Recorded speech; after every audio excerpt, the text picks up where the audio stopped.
I feel like Metro Boomin is starting to abuse his tags on. Like, this is the first project that I ever feel like, okay, bro, he just threw that one in there. Loki, he could do like a song full of like Metro tags and I'll still listen. That was a good moment from our live album reaction to Metro Boomin's new album for the Spider-Man movie. And it's pretty interesting because usually a soundtrack movie doesn't necessarily get this much buzz, but it was a massive moment for the entire community. So if you guys want to check it out, the link is in the description and in the pinned comment. But Lou, let's get into this, all right? So what are your first thoughts on the album? I mean, it's a soundtrack album, bro, so I didn't go into this with many expectations. I had a feeling it was going to be curse-free because the first Spider-Man SpiderVerse soundtrack was also curse-free, so it was interesting to see like Future not be able to swear or not being able to see 21 Savage get into his gritty bag either. How ironic is it that 21 Savage was on a song called Non-Violent Communication? Yeah, someone pointed that out in the stream, and that's fucking hilarious. That bro. was nice. But listen, let's start off with the first song, which was Annihilate, and this had Swae Lee, Lil Wayne, and Offset.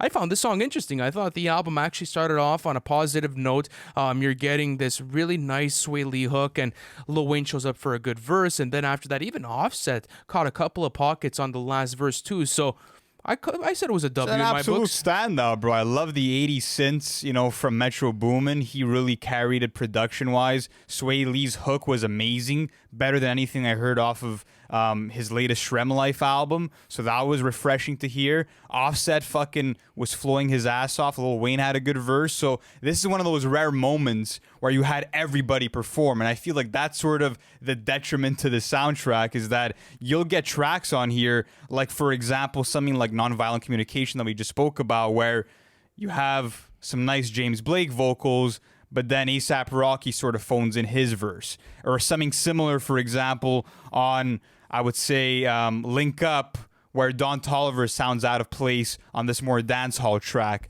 But let me ask you about Hummingbird, because to me, this was one of the most beautiful tracks on the entire album. James Blake had it to himself. I agree with you. What'd you think of that one? I think it's probably the best song on the entire album because it doesn't feel like a movie song, if that makes sense to you. This feels like...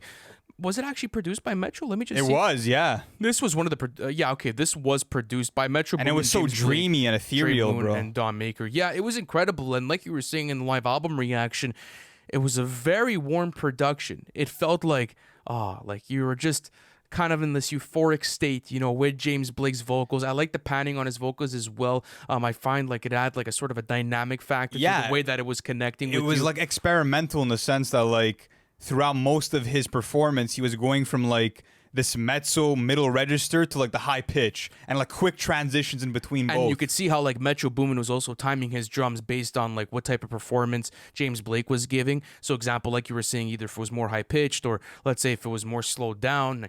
Anyways, I think it was definitely one of the biggest standouts on the album, but let's talk about JID. So listen, I mean, if you guys saw our tweet on Twitter, like we were definitely excited for this. And then you come to find out that I don't even think Metro Boomin has any production credits on this. This is only honorable C notes. So nonetheless, I think that the production was actually really good.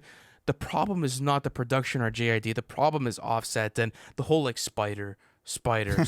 I get it. It's a soundtrack movie. They have to make like these catchy, simplistic, and that's not catchy at all. Like sort of like plain kosher hooks. But I mean, at the end of the day, this does nothing for me. And I'm gonna be honest with you, JID should have taken this production for himself maybe and like used it as a single or a Lucy. Like he absolutely ripped it apart. Yeah, Jid's verse was fucking amazing, and I like the fact that pretty much everybody on here played into the Spider-Man theme and sort of embodied Spider-Man or different like possible characters within this universe, while still keeping the songs fun and lighthearted for the most part. And yeah, Jit spazzed as you would expect him to. I want to talk about All the Way Live, Future and Uzi. So this had a bouncier production, sort of gave you more of a club vibe. Future's hook was a bit repetitive, but I thought it sort of matched the song really well. And then you had Uzi that didn't have the best performance in my opinion. He didn't have the best performance because I just felt like it was a bit out of place because like he was kind of going more into like a high-pitched delivery, if that makes sense to you. And you're getting like these smooth Future vocals and like the production is a bit more laid back. It's a bit more like subdue. And then the Uzi vocals come out of nowhere. And like I get it. maybe it like grabs your attention, but I just found it offsetting for the song. I don't think it was that good. But another track that I wanted to talk about was Nas Morales. So Nas ended up having the outro on the album, which is a big fucking W, I think, especially for everyone, by the way. Like anyone that was a part of this album, shout out to you guys, because it's a massive moment for music, especially like for the hip hop genre. So Facts. it was nice to see everyone come together. But how did you like the closing end? A bit underwhelming. I'm not gonna lie to you. I mean, I think that this was a case where you're getting, Nas out of his element, bro. Like, if with him, it sort of felt forced that he had to sort of rap within the Spider-Man vibe. Yeah, I just overall feel like it was cool once that transition came in and you got those more high tempo drums. But it just, I don't know, bro. It was a bit boring. It was a bit and that's the thing. underwhelming. That's how I feel about like the whole second half of this track list, is that it starts to put you to sleep at a certain point. Silk and Cologne, we got a really weak performance from 8, in my opinion, on that track. Looking at Quail Ray on Self Love, just a forgettable track. It was, but the thing is that you could understand why. Like, I don't think it's really on the artist, but like what they were tasked with, because this is obviously going to be playing into the Spider-Man movie and like the way that the movie kind of moves in narrative and like how it's all going to connect with the writing of it. So I think that's what's interesting. But we got to show love to Nav. Come yeah, on absolutely. You know what? There was a narrative in the live stream where like after Nav, the whole album went like kind of downhill to a certain extent, which is pretty funny to think about. But yeah, I did like Nav's performance. I think that even A Boogie had a decent performance as well on Calling. Swae Lee with another killer hook too. That honestly, was catchy if as you fuck. would have, if I had to put money on a song that I didn't think was gonna slap, it would have probably been that one. And honestly, like I was left kind of okay and impressed with and it. you had Nav going into his romantic bag, sort of, I would say, straying away from the auto-tune, which was an interesting change of course for him. I thought that was refreshing to hear his more raw vocals.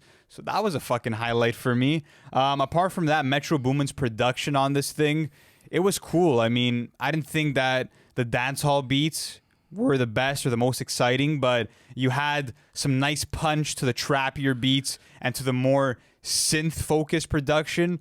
I feel like he definitely took some tools out of the Mike Dean bag of tricks on this one. You're not gonna get heroes and villains, obviously not. No, you're not. Don't go in here and expect like superhero horns. It's not gonna happen, But I mean, enjoy the album for what it is. I do think that there are solid tracks on here, but at the end of the day, guys, I think the movie's more important. Go enjoy the movie. The movie's getting great reception, so that's awesome. Maybe that's the better experience. And you know what? You know what's cool? At least like the movie has a hip hop soundscape. That's what's cool about it. Right? I mean, you can't take anything away from that. So especially that it's like one of the bigger movies that Hollywood's gonna see this year, and the fact that they're smart enough to know that hip hop is one of the biggest genres in the world, and just making it a full hip hop album. I respect that. I do respect it. Regardless about how I feel about the music, guys. I still got to give them their W because this was a cool moment for hip hop. So guys, let me know how you feel about this project in the comment sections. Let us know if we shouldn't even review it, or like whatever it is. Yeah, I think it's tough to kind of review a soundtrack album. I mean, like, and that's why I'm sure you guys can tell from this conversation too. Like, we didn't feel like getting super analytical with it, just because it's not meant to be taken that seriously. You know what I mean? It's just some cool tunes to go alongside a film. And you got Hummingbird though. That's a major W, low key. Yeah, but that's low key a gem. That's one of my favorite songs of the year, low key. Well, we'll see. This is after just like not even a couple of listens, just really a first reaction. So let us know how you guys feel about it. And if you guys do want to catch our live album reaction to the SpiderVerse soundtrack, you guys can head over to the pinned comment or link in the description. Thank you so much for joining us, and we'll catch you in the next one. Peace.